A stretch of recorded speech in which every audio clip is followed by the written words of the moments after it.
حضرت عثمان غنی رضی اللہ عنہ فرماتے جب کوفے سے لوگ آئے حج کے بہانے، قریب آ کر 8 ذی الحج کو احرام اتارا، سیدھا مدینہ پہنچ گئے۔ مدینہ خالی تھا لوگوں سے، سب گئے تھے حج کے لیے مکے۔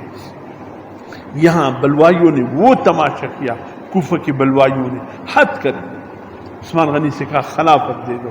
اللہ، اب حضور صلی اللہ علیہ وسلم کی بات سمجھ میں آ گئی کہ عثمان، اللہ تمہیں کرتا پہنائے گا، دشمن تم سے کرتا لیں گے، دینا مت۔ اچھا، کرتے سے مراد خلافت ہے؟ یہ دشمن مجھ سے خلافت مانگ رہے۔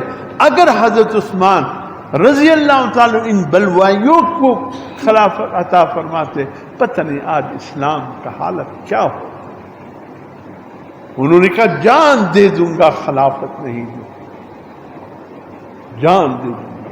جمعے کے دن، آج کا دن جان دے دیا، روزے سے تھا، عصر کا وقت تھا، نماز پڑھ لے، قرآن کی تلاوت کر رہے تھے، اچانک اونگ آ گئی، حضور سلام آئے، عثمان نہیں چھوڑ رہے ہیں یہ لوگ آپ کو، کوئی پرواہ مت کرو، آؤ افطاری ہمارے ساتھ کر لینا، دسترخوان بچھا ہے، افطاری ہمارے ساتھ کر لینا۔ یہی وقت بلوائیوں نے دیواریں پلانگ کر کے آئے اور حضرت عثمان غنی کے سینے میں تلوار اتارا اور اس طرح شہید کیا کہ حضرت عثمان غنی قرآن پہ گر گئے۔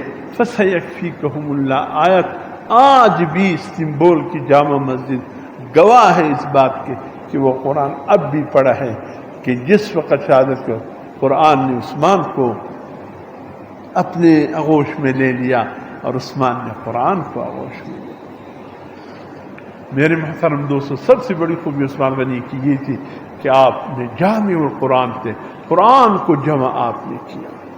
خدا کی قسم اگر عثمان غنی یہ کارنامہ انجام نہ دیتے آج اختلاف ہوتا، بہت بڑا کارنامہ، بہت بڑا کارنامہ۔ آج ظالموں کی نرغے میں ہے یہ قرآن۔ آج ایک بار پھر یہ یورپ کے درندے خنزیروں کے اولاد، ابو لہب ابو جہل کی اولاد، یہ برزنیف، اسٹالن اور لینن کی اولاد، یہ کمیونسٹوں کی اولاد، یہ اسلام کے غداروں کی اولاد ایک بار پھر کبھی حضور صلی اللہ علیہ وسلم کو ستاتے ہیں، کبھی قرآن کی عظمت کو چیلنج کرتے ہیں۔ ان کو کیا پتا یہ کس کا قرآن ہے؟ یہ میرے رب کا قرآن ہے۔ واللہ عزیز انتقام، اگر تم باز نہیں آؤ گے، خدا کی قسم اگر اللہ کا انتقام جوش پر آیا، روئے زمین پر تمہارا نام و نشان مٹ کر رہ جائے۔